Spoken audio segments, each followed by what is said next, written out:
Soy Javier Muñoz Arrebola, trabajo en la Biblioteca de Filosofía y Letras y en primer lugar daros la bienvenida.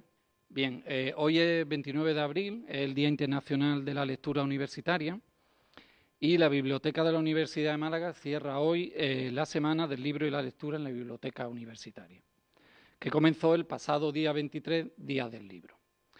Durante esta semana intensa se han llevado a cabo diversas actividades, exposiciones, concursos, presentaciones de libros, obsequios de libros y flores, book crossing, citas ciegas con un libro, campaña de recogida de alimentos para ONG a cambio de libros y visitas guiadas. Bien, quería dar las gracias, aparte de por la asistencia, a los compañeros del grupo BISOC, Biblioteca y Sociedad, de la Biblioteca de la UMA, por la organización de esta actividad y por pensar en mí para presentarla. También quiero dar las gracias a la Biblioteca General y a su personal por acogernos y, como no, y especialmente a Pablo Aranda por su generosidad a la hora de aceptar de forma inmediata e incondicional la invitación que desde la biblioteca le hicimos. Máxime sabiendo el poco tiempo libre de que dispone en esta fecha con una novela recién sacada del horno, de la que hablaremos. Bien, siempre que en un acto se presenta a alguien diciendo aquello que no necesita presentación, me pregunto si eso no lo convierte en impresentable. No es el caso. Si lo fuese, de todas maneras, no lo íbamos a traer aquí para decírselo en la cara, ¿no? Así pues, voy a presentarlo brevemente. Si me alargo, me da un toquecillo. Bien. Lo voy a presentar, aunque ya sepan de él que es escritor, viajero, periodista, malagueño, conferenciante, padre, dibujante y buena persona. Pablo y yo coincidimos en la facultad hace muchos años. Los dos estudiábamos filología hispánica. Nuestro amigo y compañero Alberto Martínez Uribe publicaba una revista llamada El Cartel, donde Pablo publicaba unos pequeños relatos. Si da tiempo, pues podríamos leer algunos. Muchos nos preguntábamos quién era ese Pablo Aranda que lo firmaba, porque no era de nuestro curso. Un buen día en la cafetería de letras saludé a Alberto, que estaba con un tipo muy sonriente que llevaba coletas y gafas redondas, y me preguntó si conocía a Pablo Aranda. Por fin ponía cara al autor de aquellos cuentos que tanto me gustaban, y como hablar de libros y decir tonterías une mucho, nos hicimos amigos. Pablo hizo 2 cursos en uno y se plantó en mi promoción, con lo cual coincidíamos en las clases. Pablo tenía, y conserva intacto, el don de interrumpir el curso habitual de la realidad con un excepcional ingenio y sentido del humor. En el último año de carrera, pidió permiso a don Cristóbal Cueva, al comienzo de la clase, para repartir caramelos. Era su cumpleaños. Recuerdo la cara del catedrático al mirarnos durante su hora de clase de comentario de texto y encontrar 70 alumnos chupando una golosina.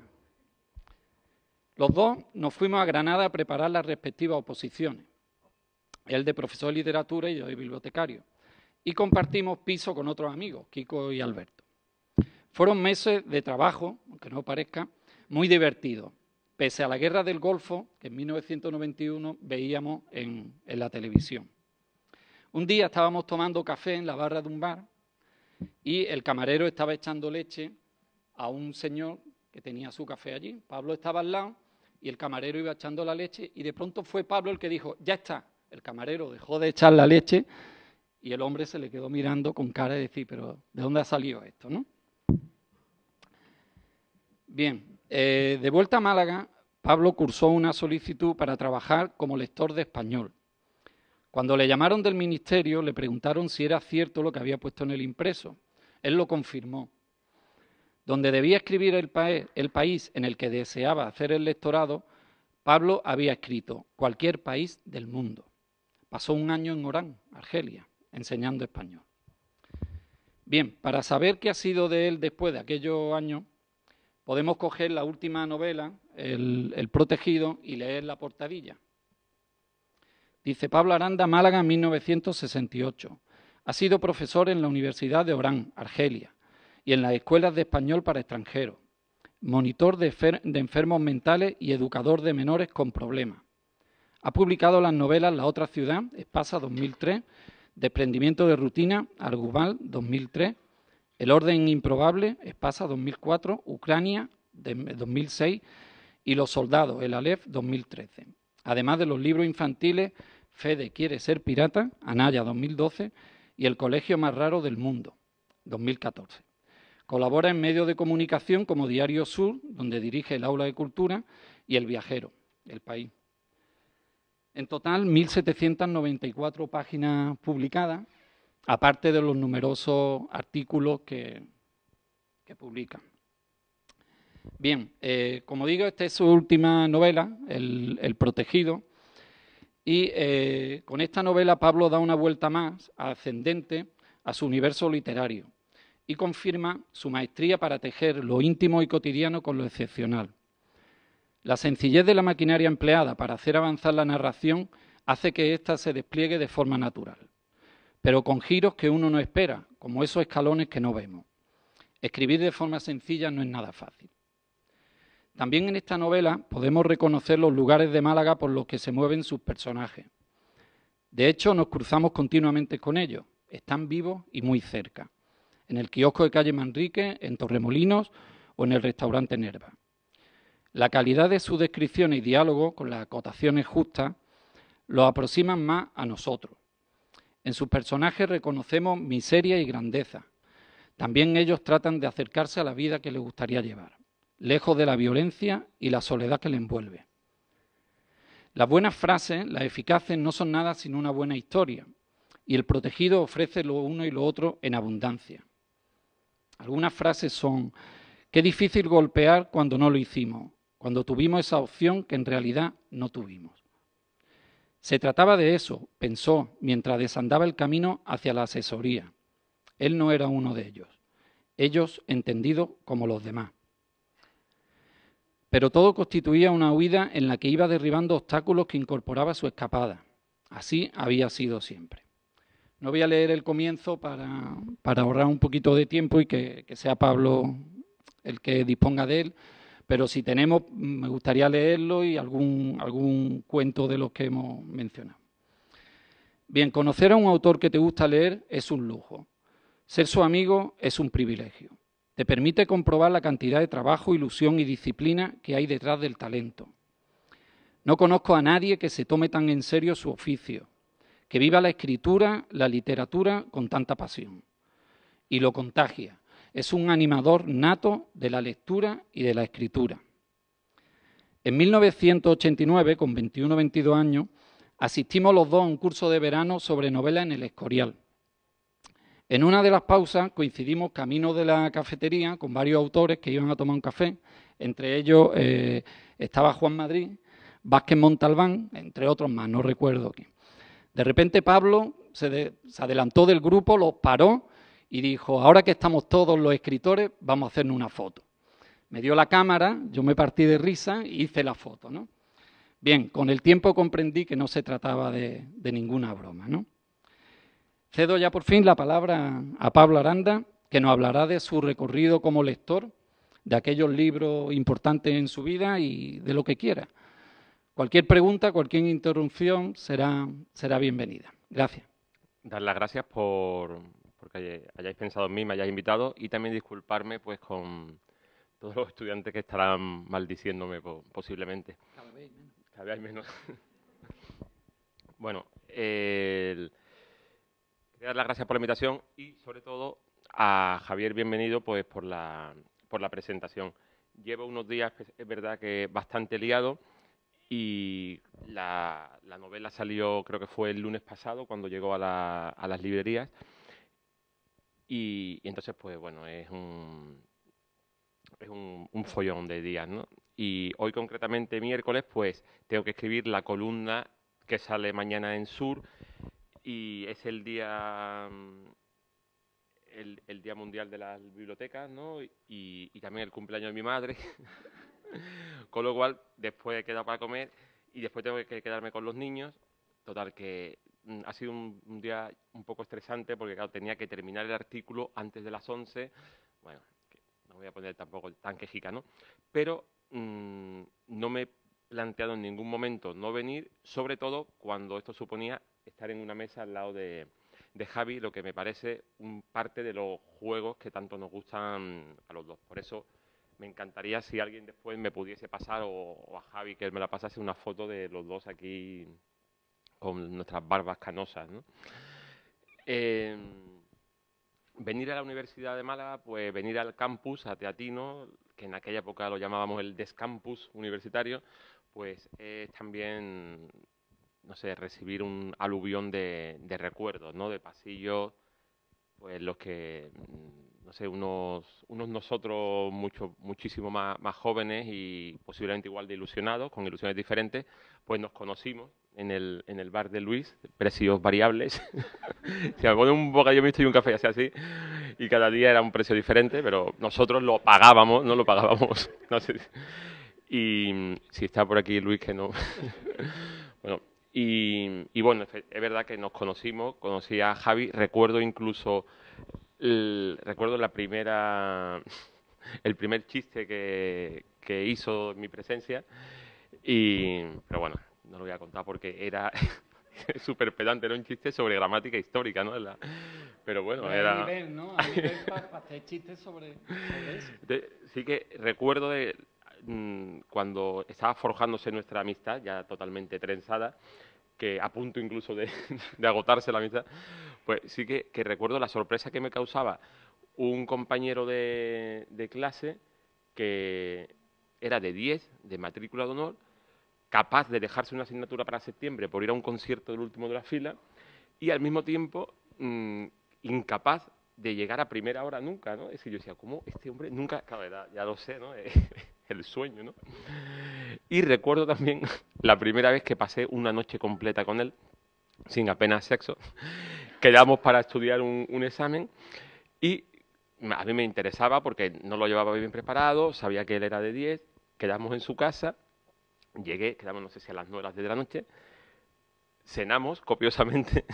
Después nos fuimos al salón, sacamos las carpetas, las pusimos en una mesa, empezamos a hablar y a mí todavía no lo conocía demasiado y tenía cierto pudor por interrumpirle y decirle, bueno, empezamos a estudiar y como a las 6 de la mañana así me dice, la carpeta cerrada, y dice, bueno, habrá que acostarse, ¿no? Y esa fue nuestra primera noche de estudio. Después es cierto que en Granada estudiamos muchas noches más y mmm, llevábamos turnos diferentes. Él normalmente estudiaba de noche, yo normalmente estudiaba de día, pero lo que sí hacíamos religiosamente era no sé si estoy hablando sin micro, ¿no? Sí. Bueno, pues en una hoja anotábamos los intervalos de estudio, ¿no? Era muy fácil, ¿no? La hora a la que comenzábamos, la hora que te levantabas y después cuando te volvías a sentar lo volvías a apuntar, sumabas los minutos y... Eso nos llevaba la mitad del tiempo que dedicábamos al estudio, como comprenderéis, ¿no? Y el caso es que después decíamos, mira, he estudiado a lo mejor 6 horas y 17 minutos. Y él, después, cuando yo me levantaba, pues a lo mejor él acababa de acostarse y ponía lo que hubiese estudiado él. 2 horas. 2 horas. 2 horas. Bueno, nos gustaban mucho los juegos, no solo de estudios, también con las lecturas. Y una cosa que también he hecho a menudo, ya no la hago, pero sí lo he hecho a menudo, es, igual que anotaba los intervalos de estudio, he anotado los intervalos de lectura. Entonces, en numerosos libros, donde en la página de respeto, en la primera página generalmente en blanco, voy anotando pues números, es decir, leo con lápiz, ¿no? Igual que sé que Javi hace, leo con lápiz y subrayo, pero subrayo mínimamente con el lápiz y apunto en esa primera página, anoto el número de la página a la que me refiero y anoto miles de cosas, ¿no? Tanto que algunas veces es hasta un incómodo leer, ¿no? Porque hay novelas en las que me atranco con las continuas anotaciones, ¿no? Y no me permite casi relajarme. Pero bueno, después sé lo que he tardado en leer, pues no sé, desde el Ulises hasta, no sé, muchos otros libros, ¿no? Que sé los días que he empleado en la lectura, el número de minutos total, bueno, pues son tonterías, pero que siempre nos han divertido. Y juegos en los que hemos participado también mutuamente, a raíz de una idea de Javi, fue cuando leíamos una novela, anotábamos todas las referencias exteriores a elementos reales, ¿no? Por ejemplo, todas las ciudades que aparecían, todas las canciones a las que se refería algún personaje, películas, libros, tal. Entonces hacíamos una ficha que pasábamos al otro, si lo hacíamos solo los dos, pues nos la pasábamos y decíamos, oye, pues de este libro aquí tienes la ficha. Entonces, en esa ficha había que, hombre, por ejemplo, visitar todas las ciudades, pues posiblemente era complicado, pero sí No, tú lo hiciste. buscar información sobre esas ciudades, buscar los cuadros a los que se refería algún personaje, escuchar las canciones, tal. Y el caso era que cuando leyésemos esa novela que el otro había fichado, pues conocíamos absolutamente todas las referencias que aparecían en ella. Entonces era una lectura pues rica, grata y cómplice. E incómoda también, ¿no? Porque claro, para prepararlo pues era un poco... Lo hicimos una o dos veces. Lo hicimos ¿no? una o dos veces. Pero yo sí he seguido haciendo, no todas las referencias, pero sí muchas de ellas, ¿no? Muchas de ellas. Con el objetivo imposible de algún día escribir un atlas geográfico de la literatura. Y entonces voy cruzando, es decir, las notas las tengo, es decir, las pocas novelas que me traigo aquí, tengo las anotaciones en la primera página, de algunas de ellas ya las tengo en fichas y con la idea de saber que a lo mejor un personaje de Eugénides, un escritor norteamericano, estadounidense, de origen griego, que escribe como Zeus, ¿no? Así como Dios, que es joven, yo creo que es de nuestra edad, que tiene creo que solo 3 novelas publicadas, Las vírgenes suicidas, con un título terrible, que no es en absoluto trágico, ¿no? A pesar de que en la primera página se nos cuenta que es la historia de, no sé si eran 4 hermanas, que todas se suicidan, y no es una novela trágica, es una novela muy bien escrita, a ratos divertida y muy tierna, y tienes otra novela que se llama Middlesex, que es un novelón imprescindible, y otra que es La trama nupcial, que esta última la tengo, pero todavía no me la he leído. Pues tengo anotados los hoteles de Nueva York y de otras partes de Estados Unidos, de París y de Berlín, en los que se aloja el protagonista de Middlesex.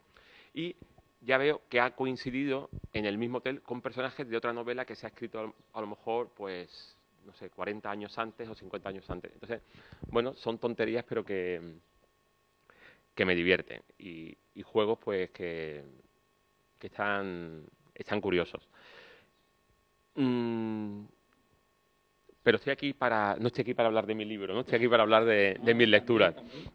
Entonces,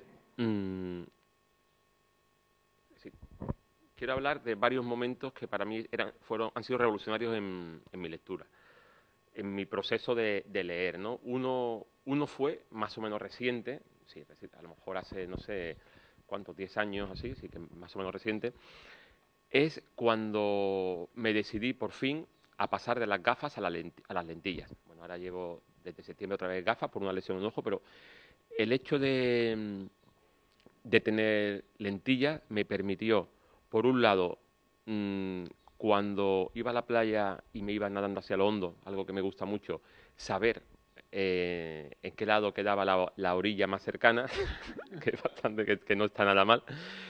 Y por otro lado, me ha permitido leer con un lápiz en la oreja, que parece una tontería, pero no lo es en absoluto para el que le gusta leer Con un lápiz con en la un lápiz. oreja. Con un lápiz. Otro momento es, más que revolucionario, es angustioso, y es el que ha supuesto para mí desde jovencito, y lo sigue suponiendo, el, el enfrentarme no a la siguiente lectura, sino al proceso de decidir qué voy a leer, cuál es el libro que voy a leer después. Yo me recuerdo en casa de mis padres, cuando era niño, que me enfrentaba a los dos muebles. Entonces no, en mi casa no había, claro, en ninguna casa estaban las estanterías Billy, que ahora pueblan nuestras casas, pero había tipo Billy, pero en un poquito más horroroso. Había un par de muebles librería llenos de libros, y yo me recuerdo admirado, asustado y angustiado, leyendo lomos del libro a ver cuál era el que iba a leer siguiente, ¿no? Y me costaba muchísimo trabajo decidirme, pero al final elegí algún libro y bueno, y yo creo que esa forma de elegir es la que ha marcado casi todo mi proceso de lecturas y que ha cambiado un poquito ahora lo cuento, pero siempre me ha angustiado terminar un libro. Y he seguido un proceso muy desordenado, porque eso me pasaba en los libros de mi padre. Yo a lo mejor con 13 años pues me encontraba tenía la suerte o la desgracia, no sé todavía, de que en mi casa pues hubiese a lo mejor algún libro de Kafka, y con 13 años leía pues libros que, bueno, que algunos me interesaban más, otros menos, y elegía pues por el color del lomo, por el título, por el nombre del autor, o por ejemplo recuerdo, por hablar de un autor también medio olvidado, ¿no?, que es uno de los grandes, Giovanni Papini, que tenía un libro que se llamaba Un hombre acabado, ¿no?, que el título me maravillaba y me daba miedo, ¿no? Decía, ¿cómo voy a leer esto? Y recuerdo además que en la lectura de este libro, que es una especie de memoria de este grandísimo intelectual italiano, contaba algo que también me tocó, alguna fibra, algún órgano interior, y es que decía que en un momento él quiso hacer un giro en su vida intelectual. Uno de los giros supuso él traducir la Biblia, no sé si del hebreo o del griego, pero quiso hacer una nueva traducción, y contaba pues los aspectos más polémicos de palabras ambiguas que se podían traducir de una forma o de otra, y eligiendo una otra acepción de esa palabra, que ya te digo, no recuerdo si era griega o hebreo, pues cambiaba el sentido del párrafo o del versículo o de lo que fuese. Y otra de las determinaciones que tomó en ese giro intelectual era ocuparse de las literaturas menores. Y no sé si decía menores, también eso ya la acepción hace mucho, o menos conocidas, y entre ellas nombraba la literatura española. Claro, yo decía, la literatura española, pues esa es la más importante que hay, ¿no? Entonces, me hizo darme cuenta y tomar conciencia de algo que ha marcado uno de los temas que más me interesa en mi literatura, que es la mentira. Es decir, yo digo, pero que o este hombre es un cretino, o nos han contado una mentira, ¿no? La mentira de que, bueno, o yo lo he entendido así, ¿no?, que nuestra literatura era la mejor del mundo. Bueno, ahora el cambio, si sigo angustiándome a la hora de elegir una novela, o un libro de poesía o un libro de ensayo. Lo que más leo son novelas, pero también libros de cuentos y algo de poesía. Y para solucionarlo, lo que intento es tener 25 libros en espera, ¿no? Entonces sé que cuando termine el libro tengo ahí 25 que estoy deseando leerme, ¿no? Pero cuando a lo mejor después de verano se me acaban los 25 o los 3 que tenga en ese momento en espera, llega el proceso de ir a una librería con ganas de arruinarme allí dentro, y a veces salir con 13 libros y otras veces salir con ninguno, ¿no? Y sentirme un poco fracasado. Pero lo que sí ha cambiado es si tengo la angustia, pero tengo el llevar ya por la calle, no solo ir con el lápiz en la oreja, pero sí tengo un lápiz en el bolsillo y un bolígrafo y un trozo de papel en el que anoto recomendaciones. Entonces, cada vez que me topo con alguien, por ejemplo, como Javi, en cuyo criterio confío, o coincido con algún autor que me guste mucho como escriba, pues le digo, oye, dime los 3 últimos libros que te han encantado, dime algún libro que te acuerdes, y voy anotando libros, y bueno, igual que en el atlas geográfico que voy construyendo en las páginas de respeto a los libros, cuando coinciden 2 o 3 más lecturas, pues me compro ese libro, lo leo y bueno, pues tengo menos riesgo a toparme con una lectura que me desagrade, y que ya no tengo ningún problema en dejar si me desagrada. Antes, no sé, también había un respeto y que había que terminar el libro, ¿no? Ahora no, en absoluto. Y que crea otro problema, porque yo recuerdo de un autor que nos gusta a los dos, de Augusto Monterroso, que tiene un cuento, creo que es un cuento que es posiblemente él, que es un gran lector, que quiere deshacerse de libros, ¿no? Y es muy difícil deshacerse de libros, ¿no? Entonces, que las casas, que cada vez son más chicas, y yo recuerdo, por ejemplo, el profesor Cristóbal Cuevas, que creo que él y Lara hablaban que él tenían su piso más otro piso al lado solo de biblioteca, ¿no? Una auténtica, creo yo que casi locura, ¿no? Nosotros en nuestras casas pues tienen el mismo, cada vez tienen menos metros cúbicos porque claro, van los niños, los perros, los libros van ocupando espacio. Entonces yo la forma que tengo de ganar espacio para libros es quitando libros, ¿no? Y sustituyendo unos libros por otros. Entonces pues tengo un proyecto que es decir, dejar solo los libros que me encanten. Entonces que los libros que hay en mi casa sean todos libros que cuando alguien, que yo cada vez que me asomo digo, este libro me lo volvería a leer, y ir quitando libros. La forma de quitar libros, que era ese el problema de Augusto Monterroso, que por cierto, ahora, a raíz de la vorágine de la publicación de la nueva novela, pues estoy haciendo entrevistas y tal, y justo ayer envié una entrevista que me han hecho por correo electrónico para el ABC, que era una entrevista divertida, porque la entrevista eran las preguntas, después me pedían un selfie, que yo les mandase, que me hiciese una foto y se la mandase, y me pedían un microrelato en tamaño tweet, es decir, que tuviese 140 caracteres con espacio, ¿no? Espacio incluido. Y entonces lo he hecho a partir del microcuento de Augusto Monterroso de cuando se despertó el dinosaurio todavía estaba allí, ¿no? Y bueno, el caso es que, claro, cuando me quiero deshacer de libros, pues una forma muy fácil es cada vez que bajo al perro, bajar con 3 o 4 libros y dejarlo en algún portal, en algún banco, y normalmente cuando regreso a mi casa, que a lo mejor le he dado una vuelta a la manzana, ¿no? El perro tampoco ya está para muchos trotes, pues ya no están los libros, curiosamente, ¿no? Pero ¿qué libros dejar? Porque si yo me quiero quedar en mi casa con los libros mejores, esos en teoría serían los libros que yo debería compartir, no los libros que no me han gustado. Entonces, de los libros que no me han gustado, de los libros de los que estoy dispuesto a prescindir, hago una clasificación de los que, bueno, puede que a otra persona les guste y otros que yo digo, estos libros no deberían, si ya me convierto en juez censor, ¿no? Digo, estos libros jamás deberían haber sido publicados, ¿no? Entonces, entre esos libros están los que han sido escritos por algún amigo o algún conocido, ¿no? Ya, algún conocido, que tienen dedicatoria, ¿no? Entonces, claro, sabe mal, porque es decir, los que no deberían ser publicados, esos directamente van al contenedor de papel. Entonces, pero claro, algunos tienen dedicatoria, ¿no? Eso cuentan de Vila Matas, que aparte de escritor interesante, debe ser un poco avaro, me parece a mí, porque creo que él los lleva a librerías de segunda mano para que se los paguen, ¿no? Y que alguna vez ha llegado a la persona que le envió el libro dedicado, ha visto ese libro por él dedicado a Vila Matas, lo ha visto en una librería de segunda mano.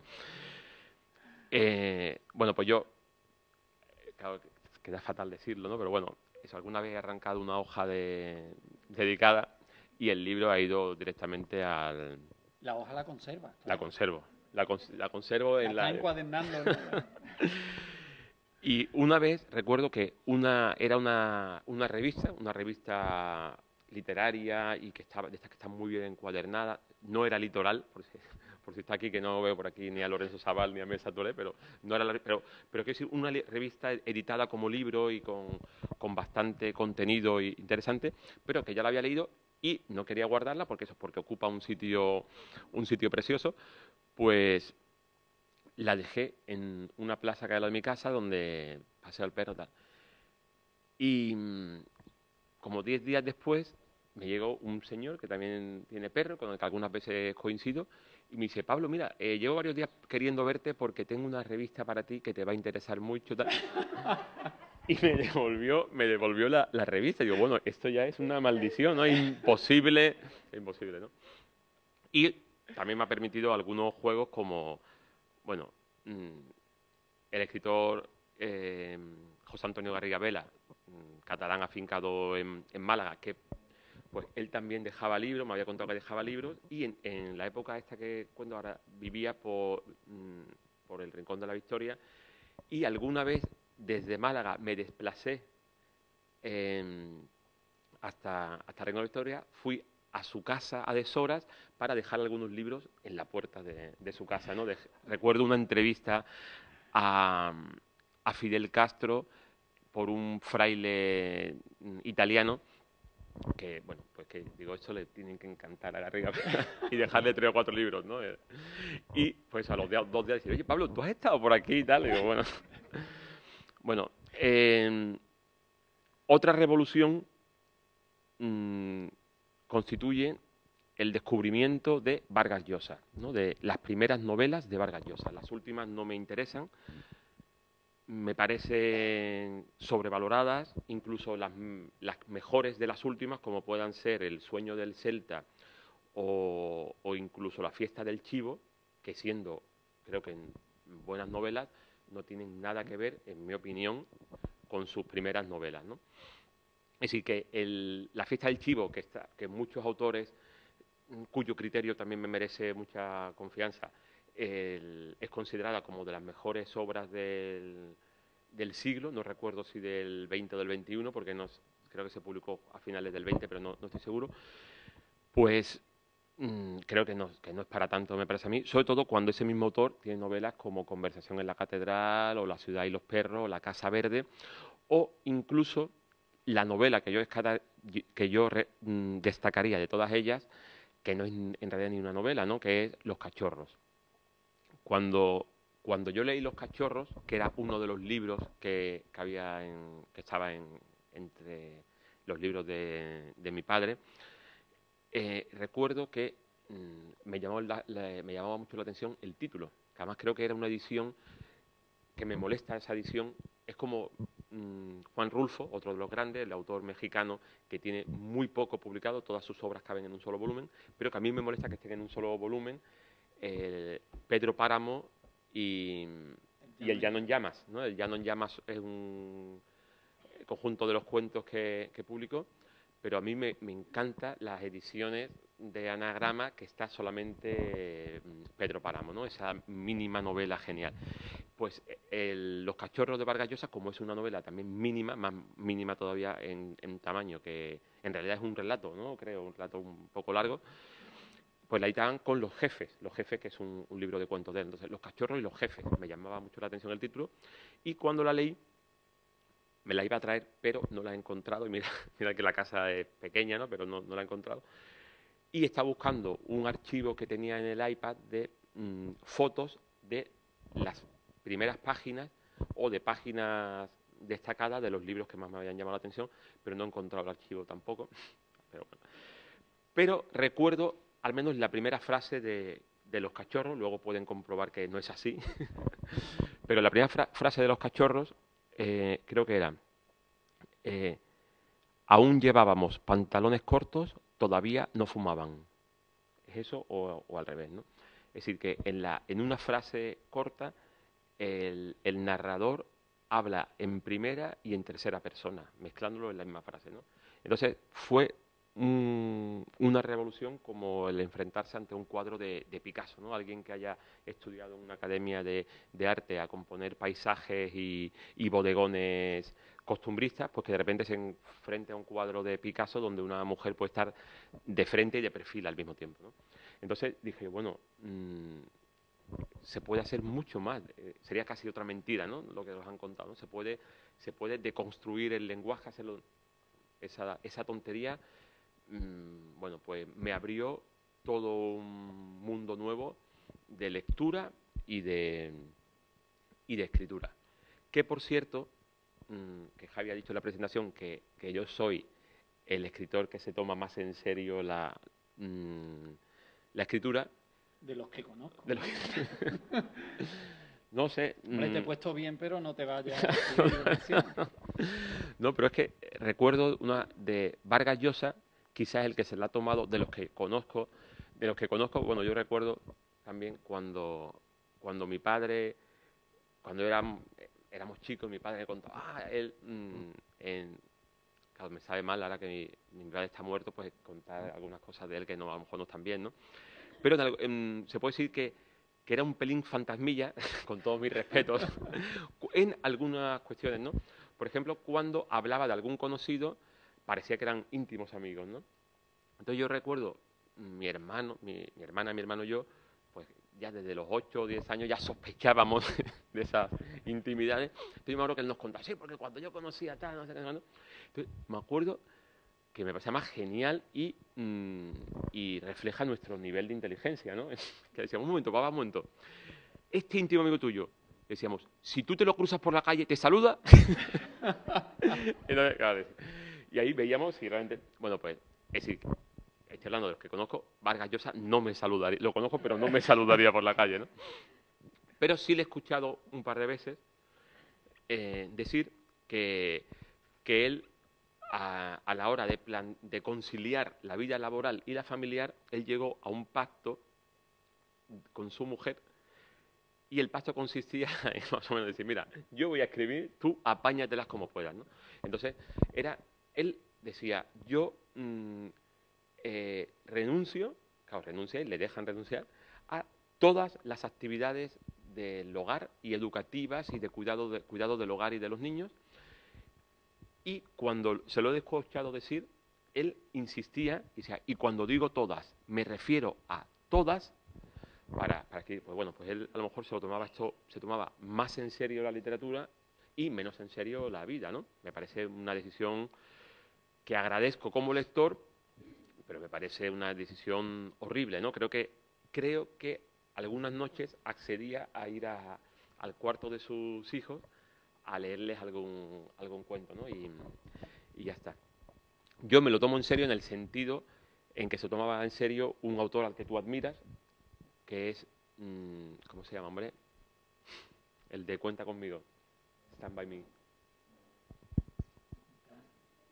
¿Te he pillado? No, pero sé Lo que... admiro muchísimo, ¿eh? No.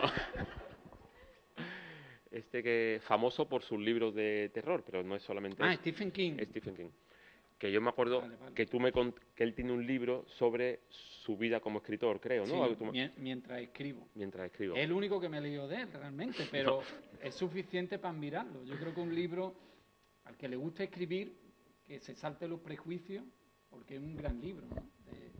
De la mecánica de la escritura, de la vida como escritor. Y si no me equivoco, Cuenta conmigo, no es de él, pero está basado o en un relato suyo, ¿no? Que hay una película, Stand by Me, de unos niños, no está basado en su infancia. Yo ahí ya no llego, ¿eh? No, no. Pues a lo mejor es la infancia de Vargas Llosa. Y bueno, pues yo recuerdo que tú una vez me comentaste que Stephen King decía, o a lo mejor era otro, que para escribir era indispensable cerrar la puerta. Sí, decía un escritor que escribe en su casa con la puerta cerrada es un escritor que se lo toma en serio. Si no, aquello es, pues, abres la puerta, entras, sales, te llaman, el pan, la basura. No. Y él decía que no, que él cerraba la puerta y que por lo que él conocía, todo escritor serio que se lo tomaba en serio cerraba la puerta. Sí, yo recuerdo cuando vivía en casa de mis padres, estaba estudiando, pero ya la literatura, la escritura iba copando un espacio cada vez mayor. Yo recuerdo eso de ser consciente de tomar conciencia, de decir, yo aquí no me puedo ser escritor en esta casa, ¿no?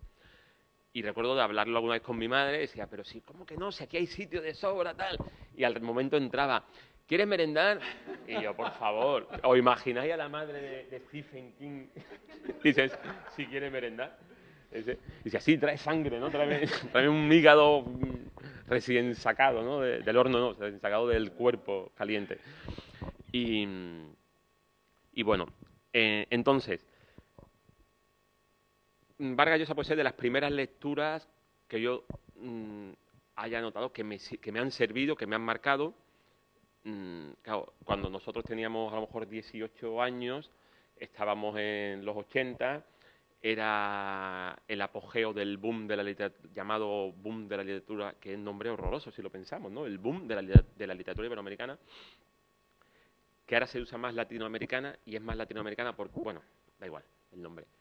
Pero era la época de que estaban, cuando más se leía a estos grandísimos autores, esta grandísima generación de autores, que, como ha ocurrido en otras grandísimas generaciones, como la del 27, ha servido tristemente para ocultar a otros grandes autores y autoras, porque fijaos que no hay apenas autoras cuando sí había, que han tapado, porque claro, no hay sitio en los manuales de literatura, no hay sitios para tanta gente, ¿no? Ahora, en el último festival de cine, que terminó el sábado, se presentó un documental que era sobre creo que es el 27 en femenino, me parece que se llamaba, que era para rescatar autoras que ahora mismo no sé cuáles son. No sé si, por ejemplo, Rosa Chacel me suena que pueda pertenecer al 27, pero por rescatar a alguien de que no, Rosa Chacel, una escritora vallisoletana, que solo con su novela Memorias de Leticia Valle, que yo recuerdo que esa la estudiábamos, no sé si era en la facultad o en COU, con esos títulos que tienes que aprenderte y que no te lees y que tienes que hacer trabajos sobre esas obras y haces los trabajos sin leerte la obra, ¿no? Bueno, pues es una obra, por ejemplo, que recomiendo clarísimamente, ¿no? Memorias de Leticia Valle hay que leerla, ¿no? De, de Rosa Chacel. Pues vallisoletano también es, me encanta lo de ir enlazando, como él ha dicho, era Mientras escribo, ¿no? El libro, Sí. pues otro libro recomendable de Faulkner, ¿no? Mientras agonizo, ¿no? Mucho más terrible y mucho más universo Faulkner, ¿no? Que empieza con una mujer que está en la cama, una señora, y por la ventana ve a uno de sus hijos con el serrucho, ¿no? Y escucha la sierra y lo ve, y está cortando tablones para el ataúd de su madre que está muriendo en la cama, ¿no? Bueno, pues vallisoletanos también son el Gran Delibes y el Gran Umbral, que cae un poquito peor que Delibes, porque era un poquito más repelente que Delibes, que por cierto, Delibes estuvo en el Escorial en aquel curso que fuimos y también nos hicimos una foto con una cámara, claro, era otra época, ¿no? Y las fotos no se conservan. No Sí, la tenemos en blanco y negro, veladas, pero ¿Sí? más fue gracioso porque Pablo, la cámara era de Pablo. Entonces Pablo decía, Javi, ¿te importa? Y yo encantado, yo no tenía interés en hacerme fotos. Pero con Delibes, pillamos a Delibes saliendo, además que estábamos hablando, nos acabábamos de leer la primera novela, La sombra del ciprés alargada, y nos había encantado, y a él no. Y entonces nosotros diciendo lo mucho que nos había gustado su novela, y él todo lo contrario, que no sé qué, en fin. Total, que me dio Pablo la cámara para hacer una foto, y Delibes dijo, ¿tú quieres salir en la foto? Y ya me quedé en duda, ¿no? Digo, bueno, pues la verdad es que sí, ¿no? Y entonces le dimos la cámara a otra persona y me puse al lado de Delibes, y Delibes me pasó el brazo a mí. Y entonces Pablo se asomó como diciendo, pero qué cabroncete, la cámara es mía, le pido yo hacerme la foto y te pasa el brazo a ti. En fin, cosas que pasan, ¿no? Cuando recupere esa foto ya veremos lo que hace el Photoshop, dónde está el brazo de Delibes. Le alargo el brazo a Delibes, ¿no? Y lo pongo en realidad. Un brazo de 2 metros. Es curioso que ahora mi hija mayor de 16 años me pide que le busque contactos tal del mundo. Una novela mía fue llevada se hizo una película de ella, tal, tengo contactos en el mundo del cine. Y ella quiere que le consiga fotos con Mario Casas, con Max Iglesias, ¿no? Cómo cambia. Pero bueno, recuerdo Delibes que hablaba de La sombra del ciprés alargada, contaba cosas curiosas. La sombra del ciprés alargada habla de un niño, tiene 2 partes. En la primera parte es un niño que vive en Ávila, no sé si con sus padres o con unos familiares que se hacen cargo de él, y el niño está obsesionado con la muerte. Y él hablaba de que las críticas que le hicieron a la novela, que creo que ganó el premio Nadal, ¿puede ser? Sí. Y cuando el premio Nadal era el premio Nadal, ¿no? Y que le decían que era inverosímil, puesto que un niño de esa edad no se preocupaba por la muerte. Y él nos contaba allí, a Javi y a mí, nos contaba a todos los que estábamos allí, que tampoco me saludaría, y espero que no me salude, porque el pobre está... si me llama, ¿no? Si un día lo veo y me llama, digo, que espero que me dé tiempo a mensajear a mi mujer, oye, que no voy a comer, ¿no? Que destruye todos mis manuscritos, ¿no? Como dicen que dijo Kafka y tantos otros. Que digo, bueno, no, tu mujer los quema, ¿eh? Ten cuidado. ¿A quién dice, se lo dice? No, si ya lo he tirado, ya ya lo he tirado. No haberlos dejado ahí encima. Que si los querían que los destruyeran, ¿por qué no los destruyeron ellos, no? Pero bueno, el caso es que él decía, me criticaban la inverosimilitud de que un niño de 8 años se obsesionase con la muerte, cuando lo que estaba contando era mi infancia, que yo era un niño de 8 años obsesionado con la muerte, ¿no? Y la segunda parte de la novela, es decir, la primera parte es un niño en Ávila, y la una Ávila oscura, fría, obsesiva, y la segunda parte es ese niño que se hizo adulto, no sé, con 40 y tal, que es capitán de la Marina Mercante. Es un cambio ahí. Entonces, él decía que había pecado de ímpetu joven con esa primera novela suya y que él lo que tenía que haber hecho era haber sabido eliminar esa segunda parte. Así que la novela era solo la primera parte, que en su opinión sobraba la segunda, que cuenta la historia de un capitán de la Marina Mercante, no sé si de 40 años y tal, que ha conocido a una estadounidense como Moreno Villa, que es un autor malagueño también vinculado al 27 y que tiene un pintor también y tiene un libro de unos de sus libros de poemas que se llama Jacinta la pelirroja. Jacinta la pelirroja. Pues Jacinta la pelirroja es su amante o su novia, su pareja estadounidense, que era pelirroja y a la que siguió a Nueva York y siguió a Nueva York y salió mal la historia. No sé si Jacinta se hartó de él o... No, pero había algo ahí, un componente... Lo que pasa, si al final nos dejáis, os reís un rato con nosotros y después ya no os dejamos de hacer gracia, ¿no? Bueno, pues... contaba la historia de este capitán de la Marina Mercante que vuelve a puerto, creo que a puerto estadounidense, no recuerdo qué puerto, pero en cuanto llegue a mi casa, si me acuerdo y encuentro el libro, voy a ver qué puerto era, porque va a dar mucho juego para este atlas, y no cuento lo que pasa, pero vamos, que es la historia de este niño de adulto. Y también Vallisoletano es, eso en esta asociación de lectura, es Umbral, que aunque es un poco repelente, es otro maestro, ¿no? Con libros como Las ninfas, ¿no? La novela que no sé si también ganó el Nadal, Las ninfas puede ser, no estoy seguro, y otro libro que es inclasificable, ¿no? En cuanto a género, que es Mortal y Rosa, que es creo puede ser una de las cumbres de la literatura universal.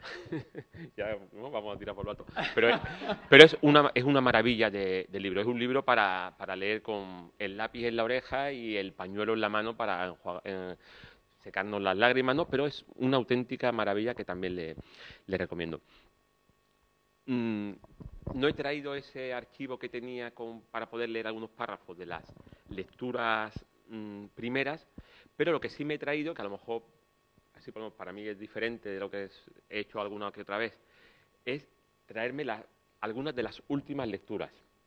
Entonces, me he traído un libro de una autora que algunas veces resulta repelente.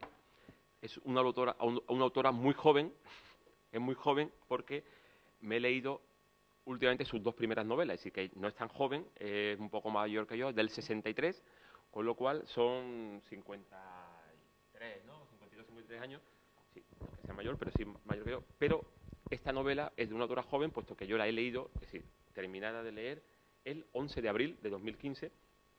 Mirad, no sé si se ve desde ahí lo de la página, que ahora a lo mejor una foto se saca y veis las tonterías que apunto, ¿no? Pero es un gran descubrimiento. Es algunas veces un poco repelente, o resulta a alguna gente un poco repelente por su militancia política y su idea de que por qué no la literatura se va... Es decir, el típico dilema de si un autor debe comprometerse políticamente a través de su literatura o si quiere hacerlo a título individual, pero es decir, si una obra literaria se convierte en panfleto al ocuparse de la literatura o no. Bueno, el caso es que es de las mejores novelistas, hablo en femenino porque ella es escritora, pero engloba también a los escritores masculinos. ¿Y el nombre? ¿Ah, no lo he dicho? No. Ah, pues ya no lo digo. Voy a... Belengo Peggy. Belengo Peggy escribió en el año... A ver si aquí viene... En el año 93, La escala de los mapas. Una novela que rompía bueno, después del boom latinoamericano hubo un vacío, un vacío que se cubrió por el eco de los autores del boom, que fuimos descubriendo algunos, los más importantes, pues García Márquez, Vargas Llosa, Cortázar, pues fuimos descubriendo algunos más hasta llegar a Onetti, en el que casi todos coincidían que era el más grande, y el que menos, del que menos he hablado y que curiosamente pasó varios años en la cama, ¿no? Un tipo envidiable, ¿no? Un día dijo, no me levanto, y en Madrid vivía, es uruguayo, pero pasó varios años en Madrid y acostado. Bueno, pues quedó el hueco de estos que pudimos cubrir con los autores españoles de posguerra. Pudimos cubrir, yo cubrí, ¿no? Es decir, con la literatura realista, con grandísimos como Luis Martín Santos, que lo odiábamos porque nos lo obligaban a leer en COU y no nos lo leíamos porque... Pero si alguno tiene la suerte de haberlo leído después, es una auténtica maravilla. Con la mala suerte de que murió en un accidente de coche a los 40 años, ¿no? Este autor vasco. Ignacio Aldecoa, que tuvo la mala suerte de morir también a los 40 años en un accidente de coche. Tuvimos la suerte nosotros de que, a diferencia de Luis Martín Santos, que publicó una novela, Tiempo y Silencio, y dejó una novela inacabada, Tiempo de Destrucción, Ignacio Aldecoa dejó un montón de cuentos y dejó 4 fantásticas novelas, ¿no? Con El tiempo solano, El fulgor y la sangre, Gran Sol y parte de una historia. Bueno, pues, autores así realistas. Y después estábamos un poco perdidos, o yo estaba un poco perdido, y sí, ahora llego a Belén Gopegui, no os preocupéis. Estaba un poco perdido porque ya, digamos, se nos habían agotado lo obligatorio, lo que la moda obligaba a leer. Es decir, cómo se podía ligar con 18 años si teníamos Espinillas y no habíamos leído a García Márquez, por ejemplo, ¿no? O a Cortázar, ¿no? Y ya no había... Es decir, ¿qué se podía leer? Pues pudimos descubrir la literatura estadounidense, ¿no? Que como un país tan nuevo, con tan poca historia objetiva, o historia de manuales, o historia como país, puede tener una literatura tan grande, ¿no? Y están los autores de la generación que tiene ahora, pues, entre 70 y 90 años, ¿no? Es decir, que se nos están muriendo los más grandes que están allí, o autores centroeuropeos, ¿no? Alemanes, algunos italianos, suizos, ¿no? Como las Suiza alemana, ¿no? La Suiza de lengua alemana, que los alemanes, por cierto, no entienden cuando es hablada, puede haber dado autores tan grandes como, no sé, Max Frisch, el de Homo Faber, o Urs Widmer, el de, creo, el amante de... La amante de mi padre, o el amante de mi madre. El amante de mi madre. Después tiene El libro de mi padre, que es otro. Bueno, y también llegué a los autores de ahora.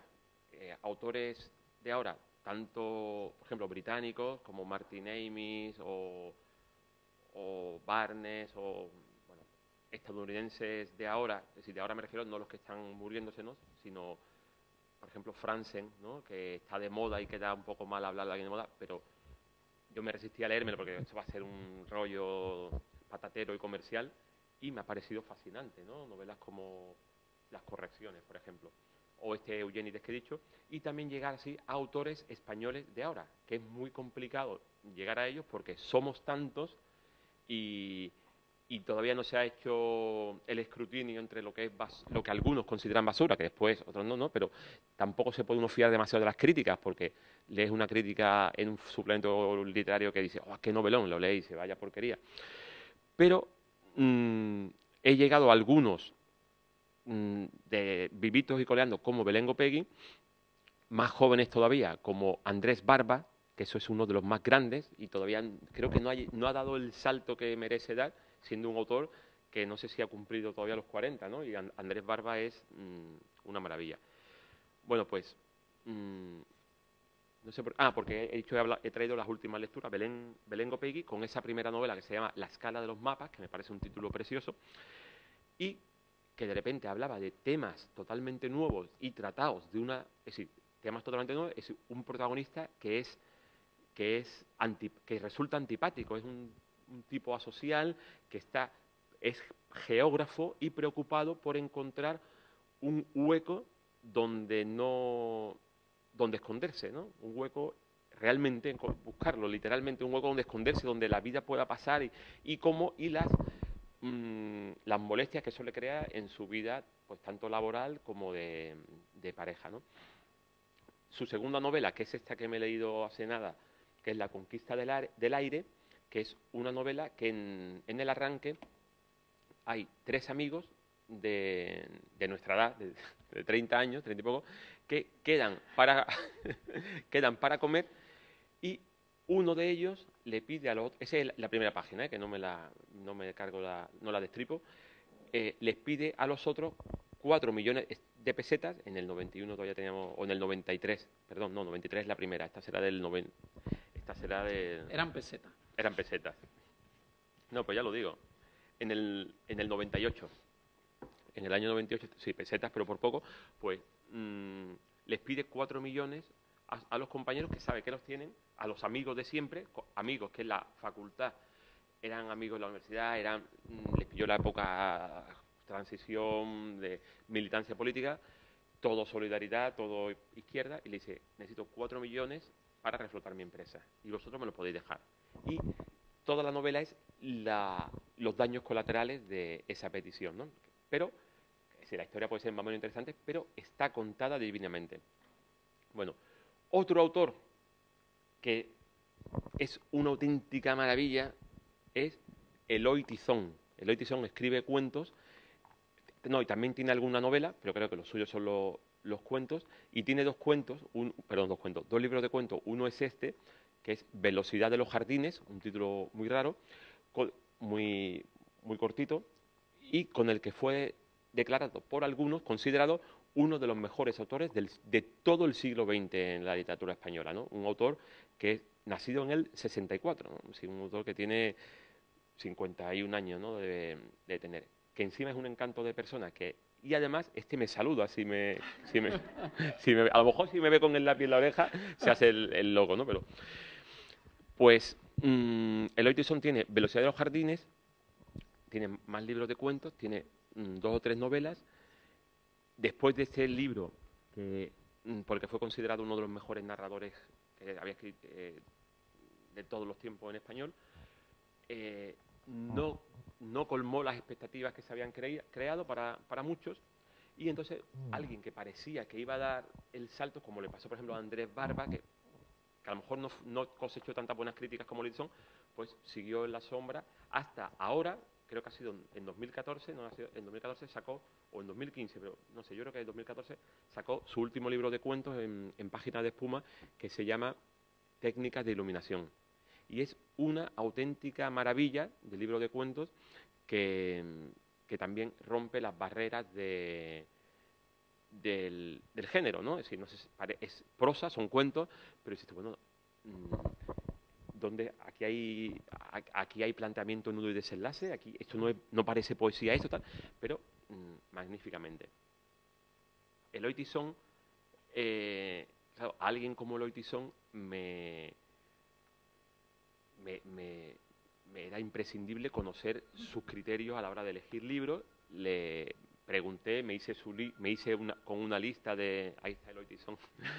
me hice con una lista de los libros que me recomendaba Eloy Tizón, y no me defraudó en una cuestión, y es que me descubrió a nuevos autores, ¿no? Yo siento que cuando me preguntan por autores, digo autores que todos conocemos, y a muchos de los autores que conozco, cuando me recomiendan autores, descubren, que también está muy bien, me descubren autores. Y Eloy Tizón me dijo, ¿has leído a Ana Blandiana? Y yo, ¿qué? ¿Ana qué? Ana Blandiana es una autora rumana que es poeta y también cuentista, y tiene 2 libros de cuentos que ha rescatado o ha recuperado. Bueno, ella está viva, pero son libros escritos hace unos cuantos años, y lo ha rescatado Periférica, una de las grandísimas editoriales nuevas, pequeñas, pero pues Las 4 estaciones, ¿no? Es uno de los libros de cuentos, y otro, no sé si, porque hay otro que me han dicho que está mejor, que es Proyectos de pasado. Elvira Navarro, que es una de las autores jóvenes más reputadas, me dijo, porque le dije, hombre, a mí Blandiana me gusta, escribe, pero se recrea demasiado en el lenguaje para mí, ¿no? Y entonces me dijo, no, no, es que el que tienes que leer es el otro, el proyecto de pasado. Entonces yo he interrumpido la lectura de Ana Blandiana y he vuelto a Cormac McCarthy, ¿no? Que para mí ha supuesto como decir, ¡pah!, pegar un manotazo en la mesa y decir, dejaros de tonterías que yo aquí vengo a leer, ¿no? Es como decir, no, no, quítame esa foto de paisaje bonito y intenta, si te atreves, darme otra vez ese puñetazo, ¿no? Algo así, ¿no? Entonces, Cormac McCarthy es el autor de Meridiano de Sangre, o el de La Carretera, que es ese, creo que quizás el que más ha sonado de él, o también el de No es país para viejos, que fue llevado al cine por los hermanos Coen. Pues yo he leído Meridiano de Sangre, que me encantó, durísimo, pero me encantó, y La Carretera, que es un libro que me tuvo angustiado unas cuantas noches, ¿no? Era como, yo me acostaba y decía, Dios mío, por favor, no, no, no, no, no, es como... Pero bueno, se sale airoso de la lectura y con ganas de volver a leerlo. Y ahora he cogido este, que es Todos los hermosos caballos, que no sé si es anterior a Meridiano de Sangre, pero sí es el mismo tema, los años... Bueno, el otro es anterior, pero este se desarrolla en los años 50 en el sur de Estados Unidos y México, y es como una medionovela del oeste moderna, dura y bien escrita. Y si queréis, porque tampoco sé cómo vamos de tiempo, si queréis, hace para la revista que leer me han pedido un texto, un artículo corto sobre que me han dicho, por favor, queremos que hables de tu último libro y de algún autor olvidado. Entonces, como estamos hablando de olvidado, si queréis, os puedo leer el artículo, que supongo que no habrá problema porque no ha salido todavía, no se saldrá en el próximo número, pero aquí nadie va a decir nada y... Bueno, pues me encantan este juego también, ¿no? Recuperar a algún texto, algún autor olvidado. Pensé recuperar a Hernán Núñez, Cabeza de Vaca, que uno de los grandes conquistadores, del que hace unos años, no sé si son 8 o 10 años, de la editorial Espasa, me pidieron que prologase un libro de este Hernán Núñez, Cabeza de Vaca, lo cual me permitió leer, aparte de leer su obra, leer mucho sobre su obra, y es una auténtica maravilla. Solo el título de una de sus novelas se llama, o crónicas, pero que se leen como novela, que se llama Naufragios, ¿no? ¿Qué título, ¿no? Y cuenta, pues, bueno, el otro libro era Naufragios y el otro no me acuerdo cómo se llama, pero cuenta la conquista la conquista española o los problemas que había tras la conquista y la fundación de Asunción, ¿no? La capital de Paraguay, y cómo él se tiene que hacer cargo de esa ciudad fundada en un puerto, de los problemas, y bueno, y es increíble. Es como, es decir, si estos libros, si esto fuese esta historia fuese de Estados Unidos, que también lo es, porque Cabeza de Vaca fue el que descubrió, ¿no? Eso descubrió California, el primero que cruzó a pie desde el Atlántico al Pacífico, ¿no? Que tardó 8 años. En esos 8 años fue considerado un chamán al que adoraban algunas tribus, fue esclavo de otras tribus, es decir, que le pasaba de todo, ¿no? Pues pensé hacerlo de él y después me acordé de un autor que es Jorge Ibargüengoitia.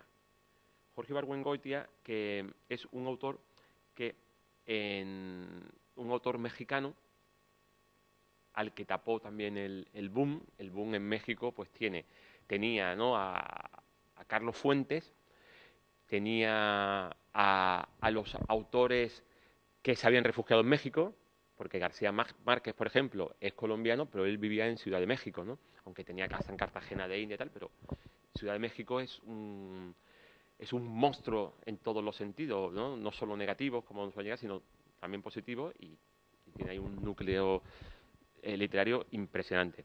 Bueno, pues Jorge Ibargüengoitia es un autor mexicano, o Bolaño, que es chileno y vivía en Cataluña, pero él donde se ha formado y donde ha vivido casi toda su vida ha sido en el DF, ¿no? Y el caso es que Jorge Ibargüengoitia no es un autor del que se suele hablar, es mexicano, tiene un puñado de novelas y un puñado de libros de cuentos, vivió mucho tiempo en México y después se fue a vivir a París con su mujer inglesa, una pintora inglesa. Y García Márquez, a través de la Fundación García Márquez, lo invitó a participar en el primer encuentro de autores iberoamericanos que se celebraba en Bogotá. Él no quería, parece que no le apetecía ir, él huía un poco de este tipo de reuniones y tal, pero claro, lo pedía el mismísimo García Márquez y le mandaron los billetes y fue. Entonces, voló de París, bueno, le mandaron los billetes de París a Buenos Aires en un vuelo de Avianca que hacía escala en Barajas y aterrizando en Barajas el vuelo se estrelló y bueno, pues murieron 180 personas, hubo 11 supervivientes, pero entre los que murieron estaba Jorge Ibargüengoitia, que iba con el manuscrito de su última novela, que se perdió, pero claro, mucho más se perdió con él, y que después, buscando, he hecho las curiosidades, he visto que es el segundo vuelo más, con más, creo, ¿no? El segundo vuelo con más muertos, ¿no?, de la historia de la aviación en España. Y el primero resulta que es el accidente aéreo con más muertos de la historia de la aviación, de toda la aviación, que es, ¿lo acordáis? El de Tenerife, el de los rodeos, sí, que ahora no se llama ya el aeropuerto de los rodeos, que murieron 580 y pico personas, ¿no? Es decir, bueno. Entonces, os voy a leer esto, ¿vale? Y después si queréis hacer alguna pregunta o... Bueno, bueno, lo he hecho no sobre Jorge Ibargüengoitia, sino sobre un libro de Jorge Ibargüengoitia que es Las muertas. Justo el día en que cumplía 12 años mi hija mayor, vivísima, terminé de leer Las muertas, un novelón de Jorge Ibargüengoitia. Las muertas es un libro olvidado, aunque lo recuerdo muy bien. No hace tanto que lo leí, casi 5 años, cómo ha crecido mi hija. Y no exactamente perdido, aunque he tardado en encontrarlo en estos no demasiados metros cúbicos que me sirven de cobijo. Me gustó mucho, y ahora que la he encontrado, la novela, ¿dónde estará mi hija con lo tarde que se está haciendo? Tengo la endeble intención firme de leerla de nuevo. El título de la novela que acabo de publicar en Malpaso, El protegido, creo modestamente que serviría como título de Las muertas. Pero el título Las muertas no serviría para El protegido. Aunque hay muertos, claro, estamos rodeados de muertos. Fíjense en Paquita, la anciana que vivía en el segundo y que ya nunca más subirá a decirme si me importa acompañarle un momento a su cocina y abrirle la olla express. Sí serviría a los muertos, incluso el oscurísimo título de otra novela memorable, Los hijos muertos, perdón, Los hijos muertos, aunque serviría remotamente, no se me vayan a echar para atrás. Es la mejor novela que he leído de Ana María Matute. Terminé de leerla en diciembre de 2005, el mismo año que leí Las muertas. Qué año más fecundo a pesar de tantísimos muertos. Tengo que darle un giro, perdón pero bueno, tengo que darle un giro a este texto que va apareciendo un cementerio. A ver, en El protegido, con mi hija camino de los 17 y que no llega, y con 2 hermanos que en 2005 no existían ni como mera sospecha, hay algún muerto, pero apenas. Muertos, poco muertos, casi vivos. No se asusten si se asustan. De Jorge Ibargüengoitia me habló un profesor cuando yo tenía la edad de mi hija. Yo pregunté, ¿Ibargüen qué? Y muchos años más tarde, ante el pelotón de fusilamiento, Juan Bonilla, que es quien más sabe de libros, me dijo en tono burlón, Aranda, seguro que no has leído Ibargüengoitia. Y apunté el apellido en un papel apaisado y corrí a una librería amiga. Las muertas no es una novela policíaca, es una novela de gente corriente cuya vida toma No, me he saltado una línea, tío, de verdad, qué mal estoy.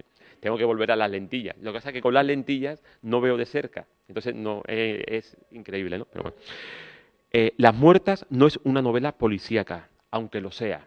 Y creo que El protegido tampoco lo es, aunque lo sea. El protegido es una novela de gente corriente cuya vida toma derroteros inesperados. Y entonces, a ver qué hacemos. ¿Dónde nos escondemos? ¿Cómo nos quitamos de encima a los perseguidores? ¿Nos enamoramos o no nos enamoramos? Y de la relación de un padre joven con su hijo pequeñísimo, y con la madre de su hijo, y con la mujer más guapa del mundo, y con un policía que quiere aclarar todo. Un policía que se llama Isidro. Eh, con un policía que quiere aclarar todo, como en Las muertas, aunque con menos muertos. El primer personaje que aparece en El protegido es Jaime, y el primer personaje que aparece en Las muertas es el Escalera, cuyo nombre parece sacado de una novela del también mexicano Yuri Herrera, un escritor que tendrá ahora 40 años, que también le recomiendo, Yuri Herrera, y que también publica en Periférica. Tiene 3 novelas cortas y las 3 las tiene publicadas en España Periférica. Ibargüengoitia viajaba de París a Bogotá y aterrizando en Madrid, donde el avión hacía escala, murió junto a otros 181 pasajeros. Solo sobrevivieron 11. Con él se perdió también el manuscrito de su última novela. Una auténtica pena. Qué suerte tener la oportunidad de homenajear a Ibargüengoitia, aunque también haya venido a hablar de mi libro.